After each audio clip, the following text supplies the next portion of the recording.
1절부터 10절까지의 말씀 먼저 읽겠습니다. 대제사장 여호수아는 여호와의 천사 앞에 섰고 사탄은 그의 오른쪽에 서서 그를 대적하는 것을 여호와께서 내게 보이시니라. 사탄에게 이르시되 사탄아, 여호와께서 너를 책망하노라. 예루살렘을 택한 여호와께서 너를 책망하노라. 이는 불에서 꺼낸 그슬린 나무가 아니냐 하실 때에 여호수아가 더러운 옷을 입고 천사 앞에 서 있는지라. 여호와께서 자기 앞에 선 자들에게 명령하사 그 더러운 옷을 벗기라 하시고 또 여호수아에게 이르시되 내가 내 죄악을 제거하여 버렸으니 네게 아름다운 옷을 입히리라 하시기로 내가 말하되 정결한 관을 그의 머리에 씌우소서 하매 곧 정결한 관을 그 머리에 씌우며 옷을 입히고 여호와의 천사는 곁에 섰더라. 여호와의 천사가 여호수아에게 증언하여 이르되 만군의 여호와의 말씀이 네가 만일 내 도를 행하며 내 규례를 지키면 네가 내 집을 다스릴 것이요 내 뜰을 지킬 것이며 내가 또 너로 여기 섰는 자들 가운데에 왕래하게 하리라. 대제사장 여호수아야, 너와 네 앞에 앉은 내 동료들은 내 말을 들을 것이니라. 이들은 내 표의 사람들이라. 내가 내 종 싹을 나게 하리라.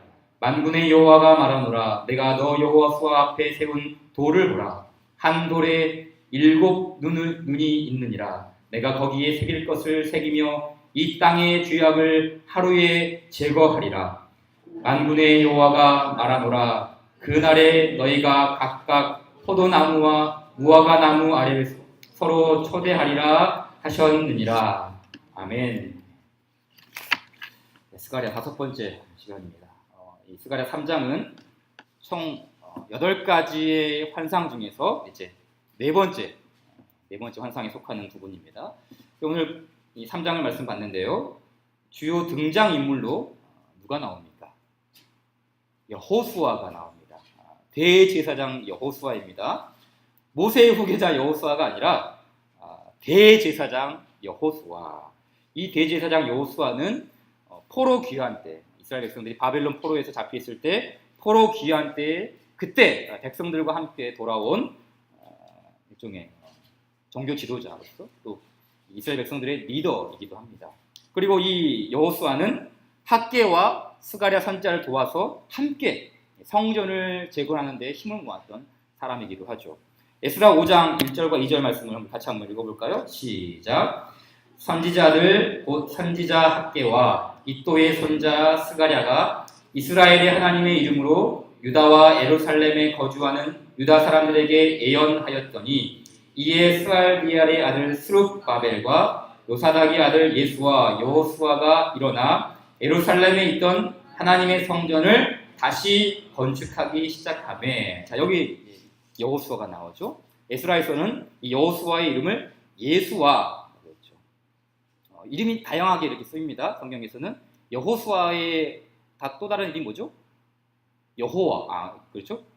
여호수아의 다른 이름이 바로 이 예수와라는 말이고요. 또 다른 의미로는 호세아라고도 하죠. 또 이 말이 신약 성경에는 뭐가 됩니까?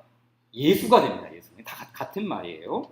자, 바로 이 요사닥의 아들 예수아가 바로 이 여호수아입니다. 그런데 이 스가랴 선지자는 환상 가운데 아주 특별한 장면을 목격을 하게 됩니다.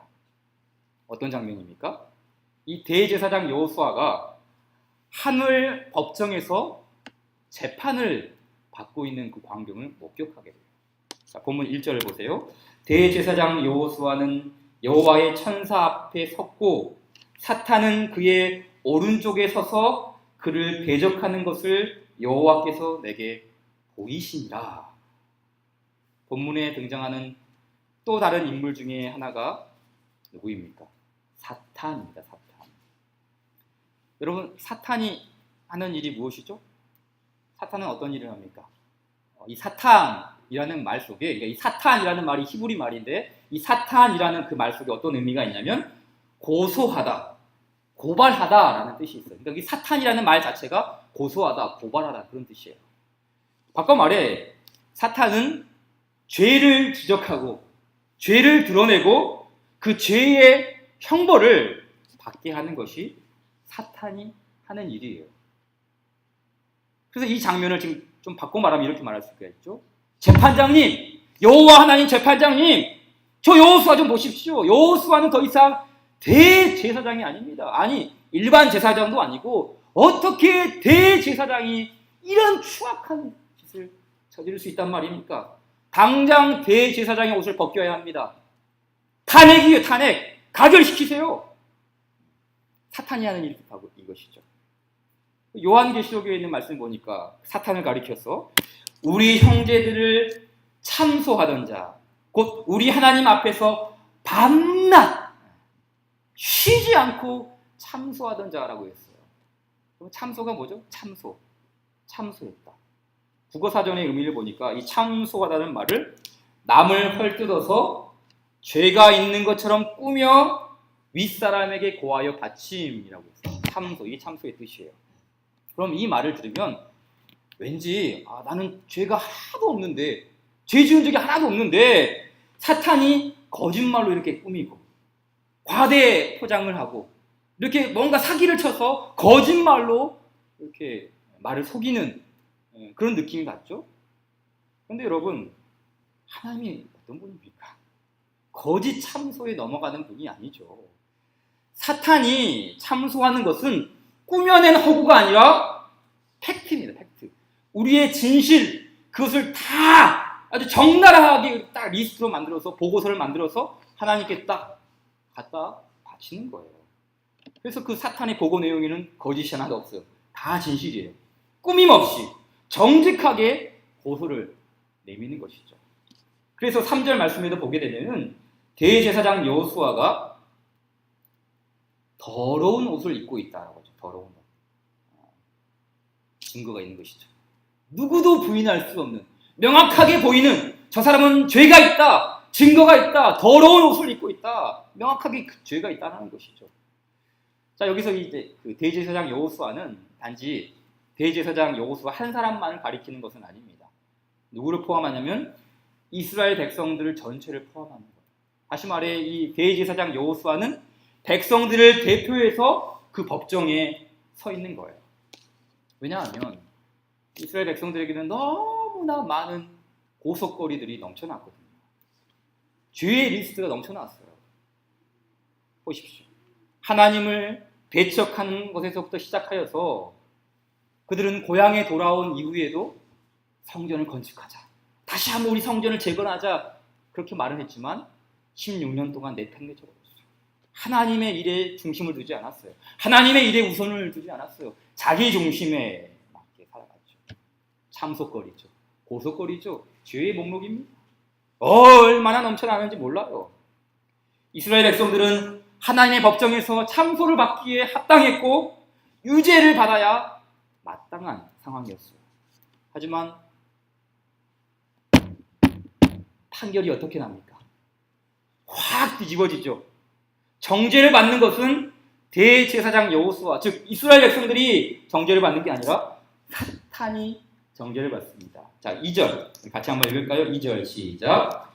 여호와께서 사탄에게 이르시되 사탄아, 여호와께서 너를 책망하노라. 예루살렘을 택한 여호와께서 너를 책망하노라. 이는 불에서 꺼낸 그슬린 나무가 아니냐 하실 때에. 아멘. 보십시오. 모든 인생의 재판장이신, 아니 온 우주 만물의 창조주이시며 주관자이시며 목자장이신 그 가장 높으신 하나님께서 사탄아, 내가 너를 책망한다, 이렇게 판결하세요. 공동 번역의 성경을 보니까 더 실감나게 표현했더라고요. 사탄아, 이 책망받을 놈아. 노마라고 했어요. 노마. 사탄, 이 책망받을 놈아. 그러니까 이 장면이 어떤 장면입니까? 하나님께서 사탄에게 찍소리도 내지 못하도록 엄히 꾸짖고 있는 거예요. 이 사탄은 이스라엘 백성들의 이 죄의 목록을, 그 증거를 확 들이대면서 보십시오, 이거 바로 유죄입니다, 탄핵감입니다, 이거 완전히 다 당장 형량을 받아야 됩니다, 이렇게 하나님께 고소했지만 하나님은 그 모든 그 증거에도 불구하고 너 책망받을 놈은 바로 너야. 이 사탄아, 책망받을 놈아. 그렇게 말씀하시죠.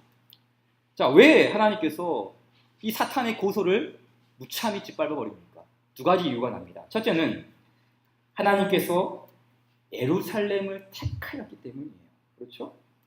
여호와께서 너를 책망하노라. 예루살렘을 택한 여호와께서 너를 책망하노라 라고 했어요.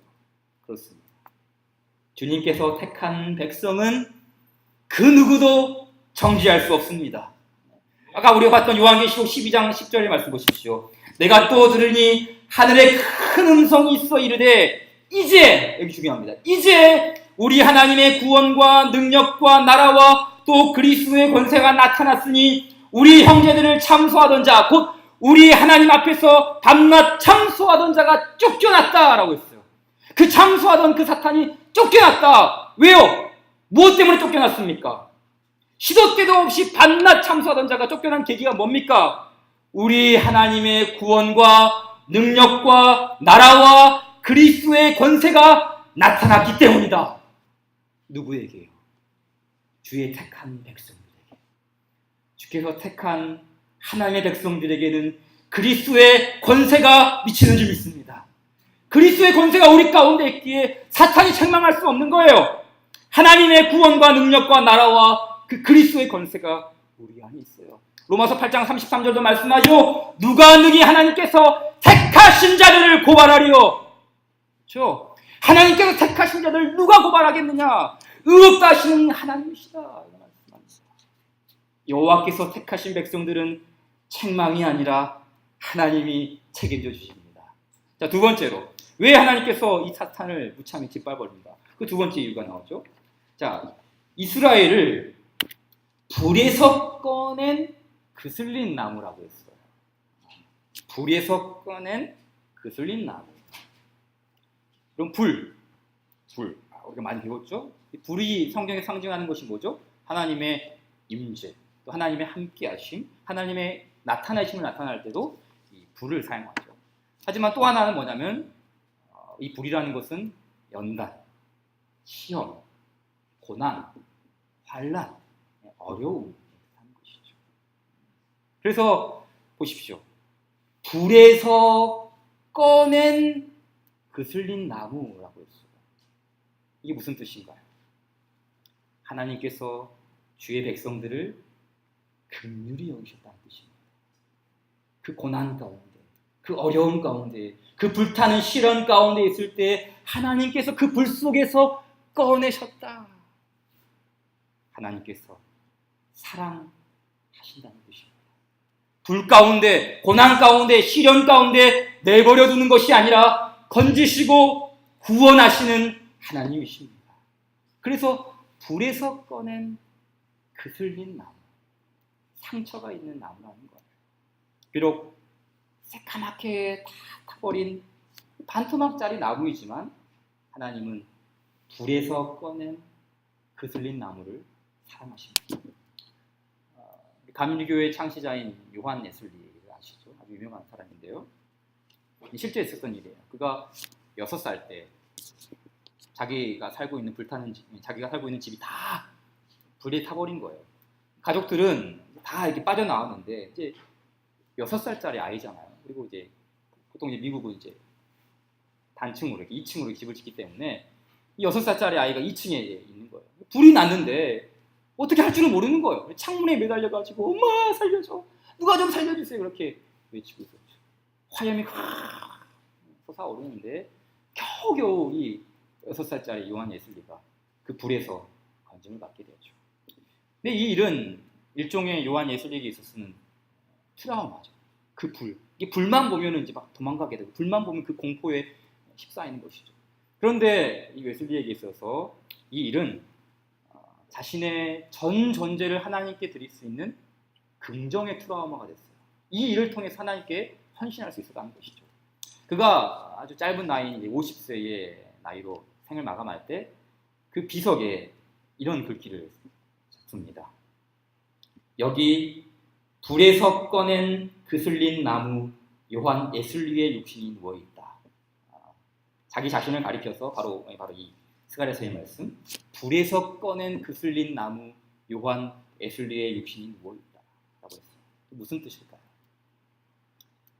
하나님의 은혜가 아니었다면 자기 자신은 그 6살 때 그 불 속에서 한 줌의 재가 되었을 것이라는 것이죠. 그러나 하나님께서 자신을 긍휼히 여기셔서 그 불타는, 그 혼자 있는 그 2층에서 하나님이 불타는, 그래서 자신을 불에서 꺼낸 그슬린 나무라고 표현을 한 거예요. 보잘것없는 인생을 살려주시고 구원하시고 주님의 일꾼으로 삼으신 하나님의 긍휼하심을 찬양한 것이죠. 여러분, 우리도 마찬가지 아닌가요? 하나님의 그 건지시는 긍휼함의 은혜가 없었다면 평생을, 아니 영원을 그 불구덩이 속에서 우리는 빠져나오지 못했을 것입니다. 우리는 불에서 꺼낸 그슬린 나무입니다. 주님의 긍휼함을 받은 자들이에요. 자, 옆에 있는 분들에게 이렇게 말해주세요. 많이 타셨군요. 시작. 네. 얼만큼 타셨습니까? 중간만큼 탔습니까? 다 탄 게 아닙니다. 다 탈 정도로 하나님 내버려 두는 게 아니라 중간에 꺼내신 거예요. 그래서 우리는 남은 자입니다. 남은 자. 이사야서 묵상하고 있잖아요. 남은 자. 하나님의 그루터기죠. 자, 그렇다면 하나님의 택하심과 긍휼함을 받은 그 은혜가 구체적으로 이제 이 말씀 속에서 어떻게 나타나는지를 한번 살펴봅시다. 자, 우리 3절을 한번 같이 읽어볼까요? 3절 시작. 여호수아가 더러운 옷을 입고 천사 앞에 서 있는지라.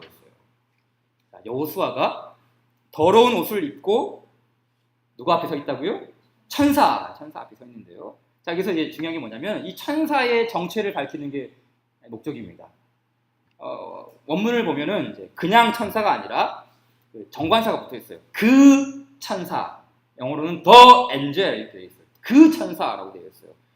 그리고 4절에 보면은 여호와께서 자기 앞에 선 자들에게 명령하사라고 되어 있는데 히브리 성경은 여호와가 아니라 그 천사가 자기 앞에 선 자들에게 명령하사라고 되어 있어요. 그러니까 이 천사의 존재가 천사보다 동등한 위치가 아니라 천사보다 더 높은 어떤 그런 위치에 있다는 것이죠. 그 천사가 자기 앞에 선 그 천사들에게 명령했다고 했잖아요. 그러니까 이 천사는 보통 천사가 아니라는 거예요. 성경 주석가인 우리 박유선 목사님은 이 3장에 나오는 그 천사를 예수님으로 해석했어요. 예수님. 그러니까 이 성경에 나오는 주의 사자 혹은 천사라는 말 속에 보게 되면은 보통은 이제 주님의 그 천사들이 분명히 있습니다. 하지만 이 주님의 그 나타나심이 구약 성경에 이렇게 예수님의 모습으로 주의 사자의 모습으로 나타나는 경우가 있어요. 바로 오늘 이 스가랴서에 있는 말씀이 바로 이 말씀이죠.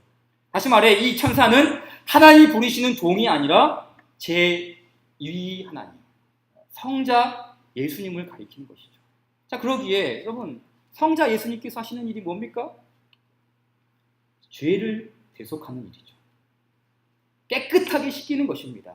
그래서 천사들에게 뭐라고 합니까? 여호수아가 입고 있는 그 더러운 옷을 벗기라라고 합니다.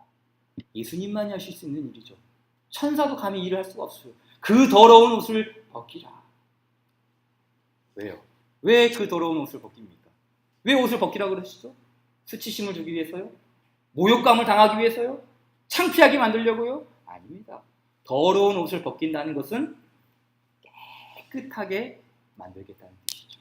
그래서 이어지는 말씀 보니 뭐라 그럽니까? 또 여호수아에게 이르시되 내가 네 죄악을 제거하여 버렸으니.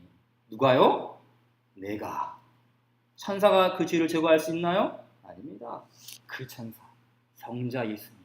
내가 내 죄악을 제거하여 버렸으니 라고 했어요. 이 제거하다라는 단어가 아주 중요하죠. 제거하다라는 말을 보니까 어떤 신학사전을 보니까요, 이 제거하다라는 이 표현을 영어로는 패스오버라고 해요. 패스오버. 우리말로는 유월입니다. 유월. 넘을 유, 넘을 절. 유월. 넘을 유, 넘을 월.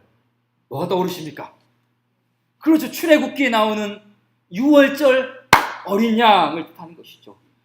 여호수아의 더러움은 어린 양 예수 그리스도의 피로 씻겨졌다는 것이죠. 그냥 공짜로 무보수로 대가 없이 제거된 것이 아닙니다. 마치 이 양 주인이 양을 붙잡고 털을 북북 밀듯이 예수님은 군병들에게 붙잡혀 그 나체를 다 드러내며 큰 수모를 당했어요. 도살장에 끌려가는 양은 어떻게 알았는지 나 저기 가면 죽는다 그래서 막 안 가려고 막 안간힘을 쓰는데 예수님은 묵묵히 십자가를 짊어지세요. 넘어지고 쓰러지고 또 넘어져도 십자가를 버리지 않고 도살의 현장으로 들어가십니다. 이것이 6월절 어린 양 되신 예수님의 모습이죠. 예수님께서 희생양이 되어서 우리의 죄를 제거해 주셨어요. 뿐만 아니라 죄를 제거해 주신 예수님은 아름다운 옷을 입혀주십니다. 또 여호수아에게 이르시되 내가 네 죄악을 제거하여 버렸으니 네게 아름다운 옷을 입히리라. 저는 이 말씀을 묵상하면서 성경에서 가장 아름다운 구절을 뽑으라 그런다면 뭐 여러 가지가 있겠지만 이 스가랴서 3장 4절에 있는 말씀을 베스트 5 안에 넣겠어요.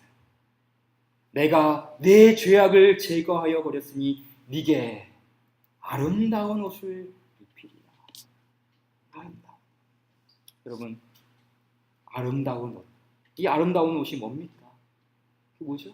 바로 우리의 의로. 죄인된 우리가 하나님 앞에서 의롭게 서는 거예요. 더러운 옷을 입고 있는 우리가 하나님 앞에 아름다운 옷을 입고 있는 것이죠. 그 누구도 하나님 앞에서 의롭게 될 수가 없음에도 불구하고 하나님께서 아름다운 옷을 입혀주셔서 너로 하여금 너는 의롭다 라고 말씀하시죠. 고린도후서 5장 21절의 말씀 같이 한번 읽어볼까요? 시작. 하나님이 죄를 알지도 못하신 이를 우리로 대신하여 죄로 삼으신 것은 우리로 하여금 그 안에서 하나님의 의가 되게 하려 하십니다. 할렐루야. 하나님의 의가 되게 하려 하십니다. 아름다운 옷이죠. 예수님의 피로 우리는 의롭게 되었습니다. 그리스도 예수 안에 있는 자에게는 결코 정죄함이 없습니다. 오직 의로움만 있습니다. 이것이 예수님께서 입혀주시는 아름다운 옷입니다. 내가 뭐 옷을 사서 내가 뭐 시장에서 그 옷을 구매해서 내가 이 옷을 만들어서 의로운 옷을 입는 것이 아니에요. 오직 예수 그리스도를 믿음으로 말미암아 아름다운 옷, 거룩한 옷, 정결한 옷을 입는 줄 믿습니다. 세상에서 가장 멋진 코디, 그것은 예수 그리스도를 옷 입는 것입니다. 주변에 있는 분들에게 이렇게 말해볼까요? 정말 아름답습니다. 그런 옷을 어디서 사셨습니까? 시작. 정말 아름답습니다. 네. 뭐라고 대답할 건가요? 옷 어디서 사셨습니까? 신세계. 우리가 입고 있는 아름다운 옷, 예수님이 사주셨습니다. 예수님이 사주신 옷이죠. 예수님이 직접 입혀주신 옷이죠. 성경은 온 이야기로 시작했다가 온 이야기로 마칩니다. 창세기 3장 21절이죠. 여호와 하나님이 아담과 그의 아내를 위하여 가죽 옷을 지어 입히시니라. 아담과 하와가 범죄했을 때 하나님께서 그 수치심, 그 죄를 어떻게 할 수가 없는 거예요. 하지만 가리셔야, 덮으셔야. 하나님께서 하신 방법이 무엇인가? 가죽 옷을 지었다. 이 말은 하나님이 아무것도 없는 상태에서 악어 가죽을 만들어서 입혔다 이런 말이 아니죠. 어떤 한 짐승을 잡아서 희생시켜서 그 짐승을 죽여서 가죽 옷을 지어 입혔다라는 것이죠. 성경학자들은 공통적으로 그 가죽 옷의 출처를 양으로 봅니다. 양, 어린 양. 무엇입니까? 예수 그리스도, 예수님의 어린 양 대신 그 예수님의 보혈로 아담과 하와의 죄가 덮어졌다는 뜻이죠. 성경의 첫 번째 책도 이 옷 이야기를 하죠. 맨 마지막 책인 요한계시록도 옷 이야기를 합니다. 같이 한번 읽을까요? 요한계시록 7장 14절 시작. 내가 말하기를 내 주여 당신이 아시나이다 하니 그가 나에게 이르되 이는 큰 환난에서 나오는 자들인데 어린 양의 피에 그 옷을 씻어 희게 하였느니라. 아멘.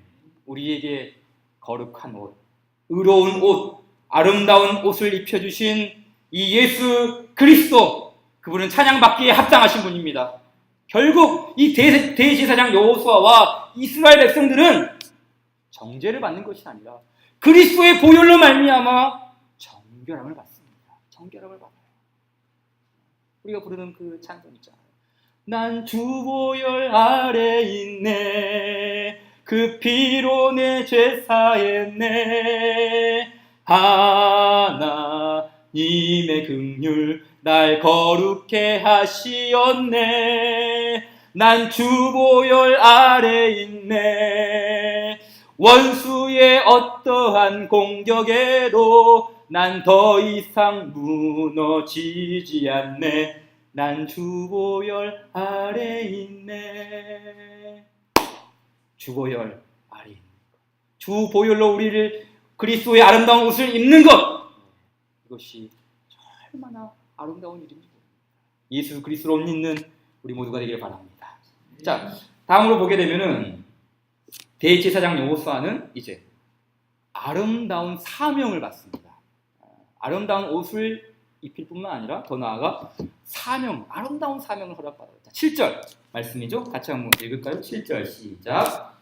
만군의 여호와의 말씀에 네가 만일 내 도를 행하며 내 규례를 지키면 네가 내 집을 다스릴 것이요 내 뜰을 지킬 것이며 내가 또 너로 여기 섰는 자들 가운데에 왕래하게 하리라. 아멘.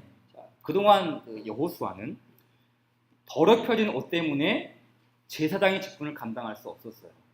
우리가 구약 성경을 보게 되면 제사장은 항상 거룩한 옷을 입고 있거든요. 하나님이 명하신 그 스타일의 옷이 있습니다. 뭐 숱은 어떻게 되고, 뭐 이 어깨 위에 뭐 숄더는 뭐고, 이 거룩한 옷이 있어요. 근데 이 거룩한 옷이 없으면 그 직분을 감당할 수가 없는 것이죠. 근데 이 대제사장 여호수아는 뭘 입고 있었다고요? 더러운 옷. 즉 제사장의 사명을 감당할 수 없는 사람이었다는 것이죠. 그러나 하나님이 뭐라 그럽니까? 하나님의 집을 다스리는, 네가 내 집을 다스릴 것이요 라고 말합니다. 내 뜰을 지킬 것이다 라고 말하죠. 즉 제사장의 사명을 회복시켜줍니다. 대제사장으로 복직시키는 것이죠. 복권을 하는 거예요. 여러분, 주님께서 우리에게 아름다운 옷을 입혀주신 이유가 뭡니까? 정결한 옷을 입혀주신 이유가 무엇입니까? 다른 것이 아닙니다. 하나님을 예배하기 위해서, 하나님을 섬기기 위해서입니다. 하나님께서 주신 그 사명을 감당하기 위해 아름다운 옷을 입혀주신 거예요. 그래서 시편 29장 2절 말씀 보니까 여호와께 그의 이름에 합당한 영광을 돌리며 거룩한 옷을 입고 여호와께 예배할지어다 라고 했습니다. 모든 사람들이 하나님을 예배해야 하지만 아무나 예배할 수 있는 것이 아닙니다. 오직 거룩한 옷을 입은 사람, 예수 그리스도로 옷 입은 사람들만이 하나님을 예배할 수 있습니다. 하나님은 영이시니 예배하는 자가 영과 진리로 예배할지라. 이 말은 열심히 예배하는 말이 아니라 하나님의 영이 있는 사람, 하나님의 진리이신 그 예수 그리스도에서 다스리는 사람만이 예배할 수 있다는 것이죠. 예배는 특권이에요. 하나님은 예배를 통해 우리에게 오시고 우리는 예배를 통해 하나님께 나아갑니다. 그 거룩한 옷을 입은 사람, 그 아름다운 옷을 입은 사람들만이 하나님을 예배할 수 있죠. 또 시편 110편 3절 말씀 같이 읽을까요? 시작. 주의 권능의 나라에 주의 백성이 거룩한 옷을 입고 즐거이 헌신하니 새벽 이슬 같은 주의 청년들이 주께 나오는도다. 아멘. 아름다운 옷, 거룩한 옷은 즐겁게 헌신할 수 있는 원동력입니다. 그렇잖아요. 우리가 어떤 옷을 입고 있느냐에 따라서 우리의 삶의 스타일이 바뀌어요. 내가 작업복을 입고 있고 내가 어떤 공장 옷을 입고 있으면 열심히 일하는 그런 모습이죠. 내가 양복을 입고 있고 내가 깨끗한 치마를 입고 있으면 그것은 뭔가 좋은 일을 지금 하고 있다는 것이죠. 우리가 어떤 옷을 입고 있느냐에 따라서 우리 삶의 스타일이 완전히 바뀌어지는 거예요. 우리가 세상에서도 옷이 날개라는 말이 있잖아요. 옷이 날개. 저도 이제 가끔씩 동네를 이렇게 돌아다닐 때 아무렇게나 옷을 입고 다닐 때가 있어요. 아무렇게나. 소위 말해 아재 패션이라고 들어보셨나요? 아재 패션? 제가 봐도 정말 동네 아저씨 같아요. 동네 아저씨처럼. 그럼 이제 제가 봐도 저 아저씨 같으니까 이제 가끔은 또 가끔은 옷을 갖춰 입고 이렇게 좀 요즘 이렇게 젊은 친구들이 이렇게 입듯이 옷을 갖춰 입고 이렇게 나갈 때가 있습니다. 그러면 이제 거울을 딱 유심히 딱 봐요. 그리고 이제 아내한테 물어보죠. 여보, 대학생 같지 않아? 아내가 피식 웃습니다. 전혀 그렇지 않다는 것이죠. 저만 그렇게 착각을 하는 거예요. 그만큼 이제 우리가 옷을 잘 입으면 젊어 보인다는 거예요. 아까도 우리 윤상동 집사님께서 제가 이렇게 옷 입는 거 보고 목사님 더 젊어 보이십니다. 네. 옷을 어떻게 입느냐에 따라서 우리가 보이는 것이죠. 하나님께서 여러분 보십시오. 우리에게 거룩한 옷, 이 아름다운 옷을 입혀주신 이유가 뭡니까? 남들보다 더 젊어 보이려고요? 회춘했다는 소리를 듣기 위해서 우리에게 거룩한 옷, 아름다운 옷을 입혀주셨나요? 아닙니다. 보세요. 거룩한 옷을 입고 즐거이 헌신하니 새벽 이슬 같은 주의 청년들이 주께 나오는도다. 여기서 말하는 청년은 20대, 30대 말하는 게 아니에요. 누가 청년인가? 거룩한 옷을 입은 모든 사람들이 청년입니다. 아름다운 이 옷을 입은 모든 사람들이 나이에 상관없이 얼굴 주름살에 상관없이 청년과 같은 그 열정, 주님을 섬길 수 있는 그 열정을 다시 입혀주신다는 거예요. 그래서 거룩한 옷을 입으면 즐거이 헌신할 수 있어요.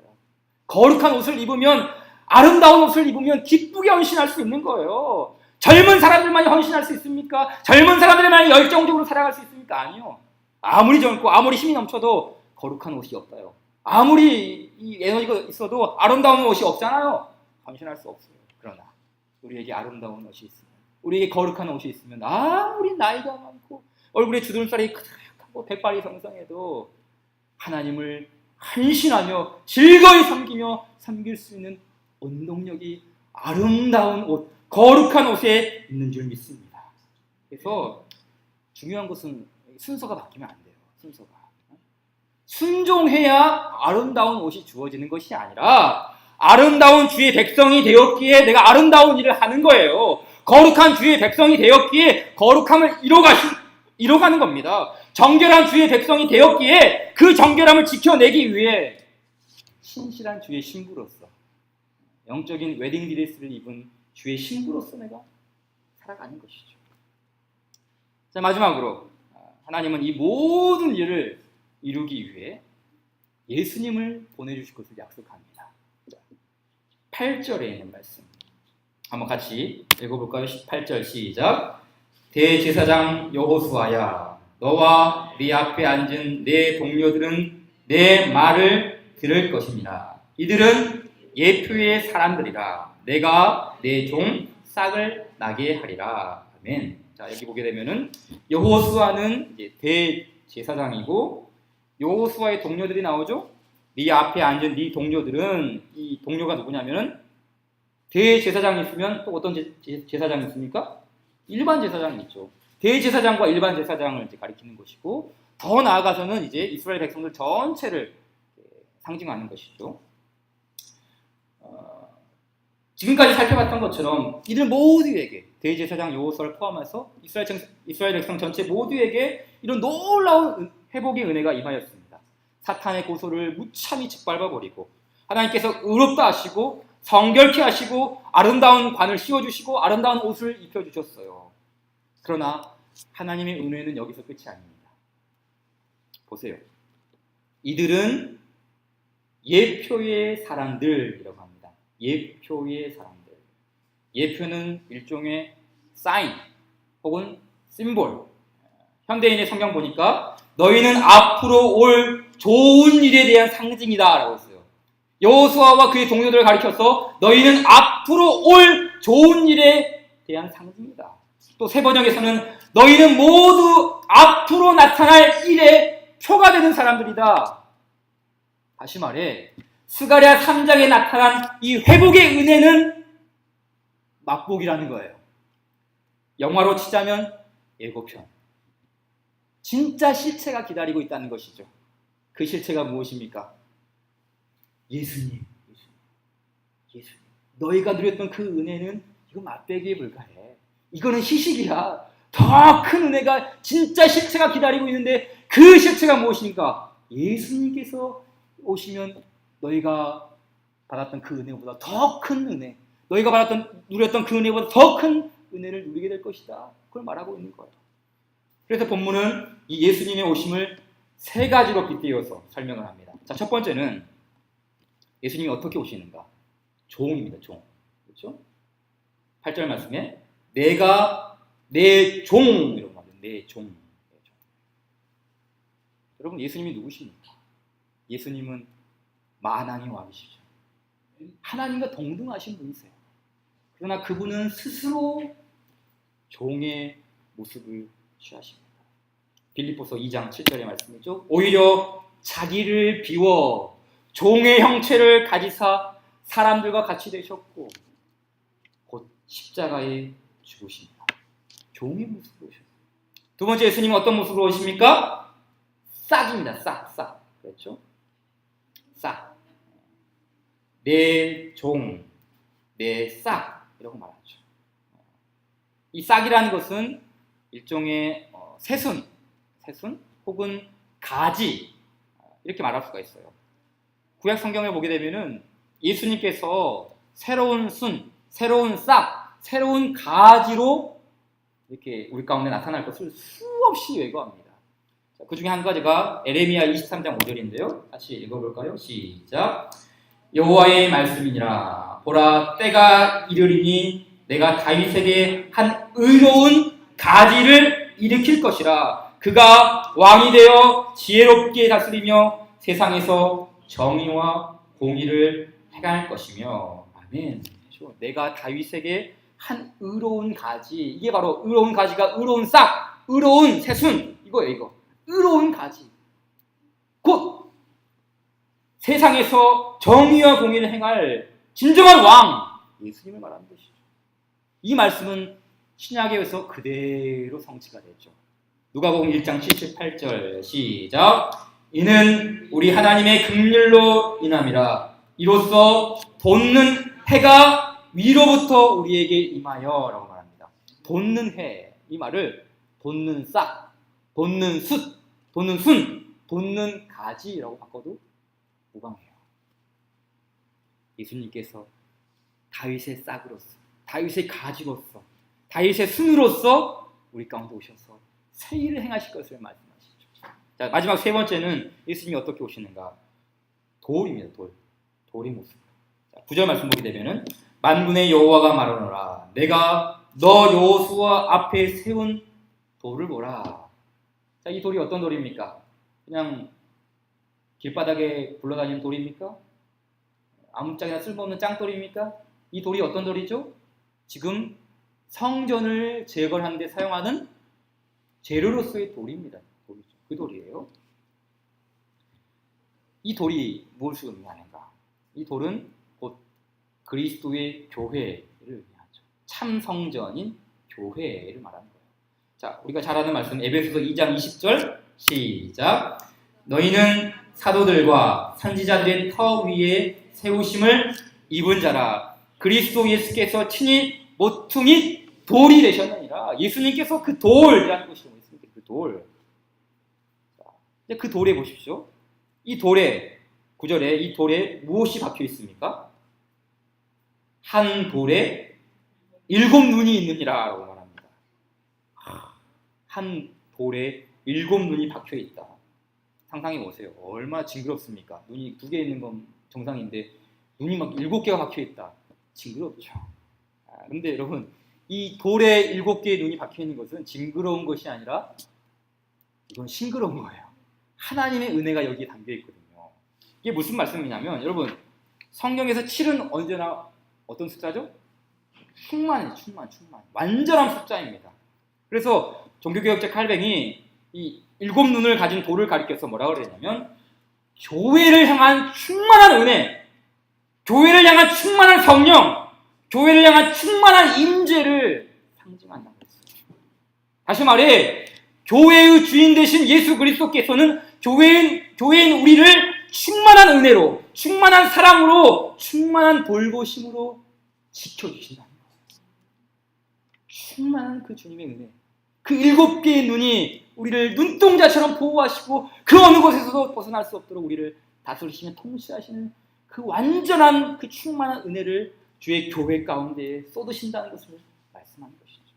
자, 그리고 9절 이하에 말씀 보니까 내가 거기에 새길 것을 새기며 이 땅의 죄악을 하루에 제거하리라 라고 했어요.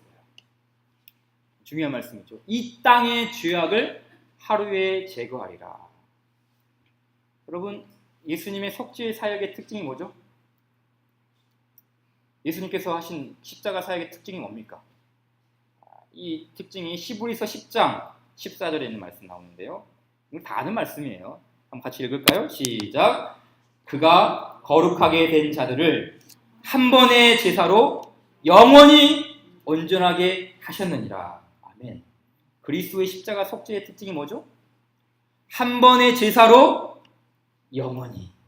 한 번의 제사로 영원히. 한 단어로 설명하면 영단번. 세 글자죠. 영단번. 한 번의 제사로 영원히. 다시 말해 예수님의 죽음은 한 번이었지만 그 효력은 영원하다는 뜻입니다. 예수님의 죽음은 한 번이었지만 그 효력은 무한하다는 뜻이죠. 그 예수님께서 바로 이와 같은 모습으로 우리 가운데 나타나실 것을 말씀합니다. 자, 그럼 마지막으로 예수님의 은혜로 주의 백성들이 무엇을 누리게 되는가? 그 예수님의 은혜가 이제 우리 가운데 무엇을 주시는가? 10절에 있는 말씀 같이 읽겠습니다. 시작. 만군의 여호와가 말하노라. 그날에 너희가 각각 포도나무와 무화과나무 아래로 서로 초대하리라 하셨느니라. 아멘. 무화과나무 아래로, 포도나무 아래로 서로 초대한다. 성경에서 무화과나무, 포도나무 그러면은 이건 뭐냐면은 이스라엘 백성들이 가장 번성할 때를 가리키는 거예요. 이스라엘 백성들이 가장 평안함을 누리며 살 때죠. 이스라엘 백성들이 가장 안전함을 누리며 살 때를 가리켜서 포도나무 아래서, 무화과나무 아래서 살았다라고 말합니다. 역대 열왕기상 4장 25절 솔로몬이 사는 동안에 유다와 이스라엘이 단에서부터 브엘세바에 이르기까지 각기 포도나무 아래와 무화과나무 아래에서 평안하게 살았더라 라고 말씀합니다. 미가서 4장 4절 각 사람이 자기 포도나무 아래와 자기 무화과나무 아래에 앉을 것이라 그들을 두렵게 할 자가 없으라. 그들을 두렵게 할 자가 없다. 이게 무슨 말입니까? 그날에 예수 그리스도께서 은혜로 다스리는 그날에는 예수 그리스도의 십자가의 은혜가 풍성하게 거하는 그 백성들의 거하는 그날에는 포도나무와 무화과 아래에서 누렸던 그 평안함을 누렸던 것처럼 그 백성들이 그 평안함을 누리고 그 백성들이 안정함을 누리고 그 백성들 가운데 참된 안식이 있고 세상이 줄 수 없는 행복, 예수님께서 다스리는 그날에 이 은혜를 주신다는 것이죠. 우리는 예수 그리스도로 말미암아 그 주님을 믿음으로 말미암아 이 은혜를 누릴 수 있습니다. 예수님께서 이 위에 주신 그 포도나무와 무화과나무 아래에서의 참된 안식, 참된 평안함, 세상이 줄 수 없는 행복, 내 마음을 채우고 남은 그 풍성한 은혜, 그것이 우리 안에 있습니다. 예수님으로 만족하고 예수님으로 즐거워하며 예수님으로 인하여서 그 십자가의 보혈이 그래서 내 안에서 차고 넘쳐서 생수의 강이 흘러넘치는 그 은혜, 주님만이 누리실 수 있는, 주님만이 주실 수 있는 은혜인 줄 믿습니다.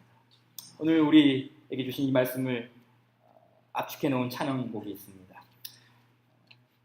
이런 가사가 있어요. 주의 보좌로 나아갈 때에 어떻게 나가야 할까? 나를 구원한 주의 십자가, 그것을 믿으며 가네. 자격 없는 내 힘이 아닌, 더러운 옷이 입혀진 우리의 인생이죠. 그 더러운 옷을 어떻게 해서든지 벗어보려고 하지만 벗을 수가 없는 그 더러운 옷이죠. 그러나 자격 없는 내 힘이 아닌 오직 예수님의 보혈, 그 십자가의 보혈, 완전하신 사랑을 힘입어 그 완전하신 사랑의 옷을 입고 우리가 하나님 앞에 나아가 이 고백을 통해서 우리가 주 앞에 나아가 그 아름다운 옷을 우리가 다시 한번 입고 즐겁게 주 앞에 헌신하며 나아가는 시간 되기를 원합니다. 우리 함께 고백할 때 주의 보좌로 나아갈 때 어떻게 나아가야 할까? 그 주님의 은혜, 그 주님의 십자가를 기억하며 찬양 함께 드리기를 원합니다. 함께 고백합시다. 주의 보좌로 나아갈 때 어떻게 나아가야 할까? 주님을 의지하며 나아갑니다. 주의 보좌로 나아갈 때에 어떻게 나가야 할까? 나를 구원한 주의 십자가 그것을 믿으며 가네. 다시 한번 고백합시다. 주의 보좌로 나아갈 때에 어떻게 나가야 할까? 나를 구원한 주의 십자가 그것을 믿으며 가네. 아멘. 자격 없는 내 힘이 아닌 오직 예수님의 보혈로 자격 없는 내 힘 아닌 자격 없는 내 힘이 아닌 오직 예수님의 보혈로 아멘. 십자가의 보혈 완전하신 사랑 힘입어 나갑니다. 십자가의 보혈 완전하신 사랑 힘입어 예배합니. 십자가의 보혈 완전하신 사랑 힘입어 나갑니다. 십자가의 보혈 완전하신 사랑 힘입어 다시 한번 우리 고백합시다. 주의 보좌로 나아갈 때에 주의 보좌로 나 어떻게 나아갈 수 있겠습니까? 어떻게 나가야 할까? 오직 한 길밖에 없습니다. 주를 구원한 주의 십자가 그것을 믿으며 가네. 자격 없는 내 힘이 아닌 오직 예수님의 보혈로 아멘. 자격 없는 내 힘이 아닌 오직 예수 그리스도 오직 예수님의 보혈로 십자가의 보혈 완전하신 사랑 힘입어 나갑니다. 십자가의 보혈 완전하신 사랑 힘입어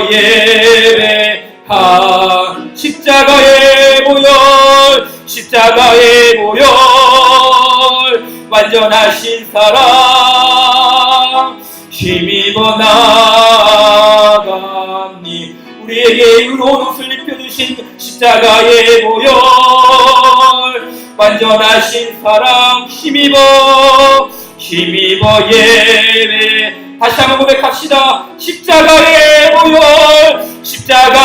보혈 완전하신 사랑 힘입어 나갑니다.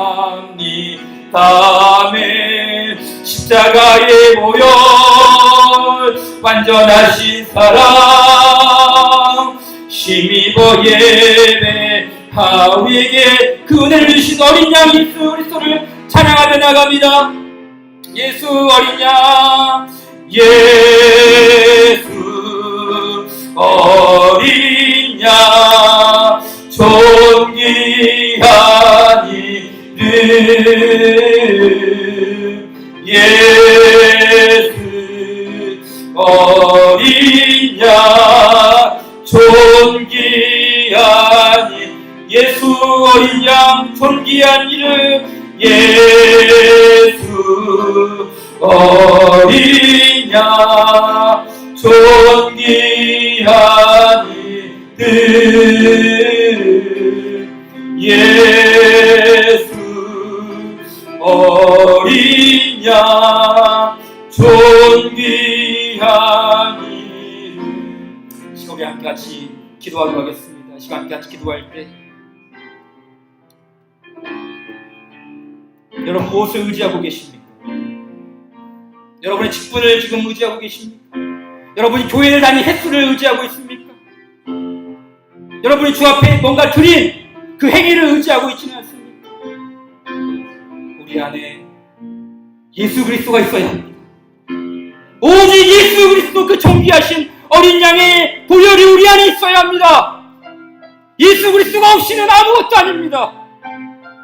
아무리 좋은 예배당이 있고 아무리 좋은 성도들이 있고 아무리 모든 좋은 것들을 갖춘 것들이 있다 할지라도 우리 안에 예수 그리스도가 없다면 우리는 여전히 죄 가운데 있는 더러운 옷을 입고 있는 그 추악한 죄인의 모습일 뿐입니다.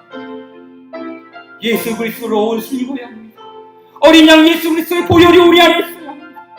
그 존귀하신 보혈 예수 어린 양의 이름이 우리 안에 있어야 합니다. 주님, 그 존귀하신 어린 양의 보혈, 우리를 구원한 주의 십자가, 말로만은 들었던 그 주의 십자가가 내 안에서 요동치고 있는지, 내 안에서 그 주의 십자가가 지금도 빛을 발하고 있는지, 그 주의 보혈이 내 안에서 샘솟아 솟아오는 생물처럼 솟아오르고 있는지 주의 보혈을 점검하셔야 합니다. 주의 보혈이 있습니까? 주의 보혈이 여러분 가운데 흐르고 있습니까? 주의 보혈이 내 안에 있습니다. 주님, 그 주의 보혈 앞에 우리가 다시 한번 서기로 합니다. 십자가 앞에 서기로 합니다. 주여, 나를 그 주의 은혜의 강가로 인도하여 주셔서 예수 그리스도의 십자가를 바라보게 하여 주시고 그 십자가를 믿음으로, 그 존귀하신 보혈을 믿음으로 내 안에 예수 그리스도를 주로 삼기로 원하오니 주여 임하여 주시옵소서. 성령님 역사하여 주셔서 다시 한번 내 안에 자격 없는 내 힘이 아닌 오직 예수 그리스도의 보혈이 흐르게 하여 주시옵시고 십자가의 보혈을 힘입어 아름다운 옷을 입고 주 앞에 나아갈 수 있는 주의 백성 되게 하여 주시옵소서. 주의 은혜를 구하며 하나님 불에서 꺼낸 그 설린 나무와 같은 이 보혈 끝없는 우리를 용서하시고 구원하신 그 주의 은혜를 붙잡고 나아가기로 원하오니 주의 은혜 가운데 우리를 붙잡아 주셔서 하나님 주의 보좌로 우리를 인도하여 주셔서 여호와의 그 재판장 앞에서 우리를 의롭다 하시고 우리에게 정결의 관을 씌워주시고 사탄을 책망하시며 너는 내가 내 택한 내 백성이다, 내가 내 보혈로 값을 주고 산 내 자녀이다 라고 말씀하신 그 음성을 또렷이 듣는 주의 백성 되게 하여 주시옵소서. 이 시간 함께 그 은혜를 강구하며 주 앞에 나아가며 주께 은혜를 구하도록 하겠습니다. 기도하겠습니다. 살아계신 하나님 아버지, 주의 은혜를 구하옵나이다. 자격 없는 내 힘이 아닌, 자격 없는 내 능력이 아닌, 자격 없는 내 행위가 아닌 하나님 예수 그리스도의 보혈을 의지하기로 나오니 주님 도와주시옵소서. 십자가의 보혈을 의지하며 나아가오니 하나님 도와주시옵기를 간절히 바라고 나옵니다. 오늘 또 주의 백성들 가운데 그 십자가가 세워지게 하여 주시옵소서. 그리스도의 복음이 세워지게 하여 주시옵소서. 십자가의 강물이 흐르게 하여 주시옵소서. 내 안에 그리스도의 보혈로 말미암아서 다시 한번 즐거운 헌신이 이루어지게 하여 주시고 내 안에 주님께서 입혀주신 그 아름다운 옷으로 말미암아 아버지 앞에 그 사명 감당할 수 있는 영혼 되게 하여 주시옵소서. 하나님 도와주시기를 간절히 바라고 나오니 아버지 도와주시옵소서. 오 주님 도와주시기를 간절히 바라고 나오니 아버지 하나님 도와주시옵소서. 주의 보혈 우리가 해주시고 그리스도의 능력이 강건히 우리를 붙잡아 주시기를 간절히 바라고 나오니 하나님 도와주시옵소서. 오 아버지 하나님 도와주시기를 원하오니 주님 통치해 주시고 다스려 주시옵소서. 십자가의 보혈 완전하신 사랑 힘이 힘입어 나갑니다. 십자가에 보여 완전하신 사랑 힘입어 예배하 십자가에 보여 완전하신 사랑 힘입어 나갑니다. 십자가에 보여 완전하신 사랑 힘입어 예배합니다. 십자가에 보여 완전하신 사랑 힘입어 나갑니다.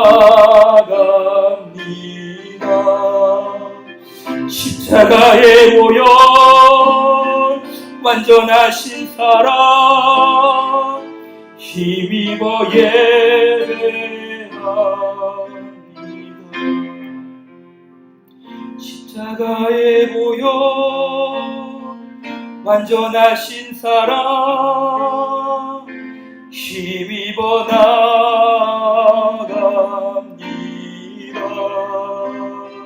십자가에 보여 완전하신 사랑 힘입어 예배합니다.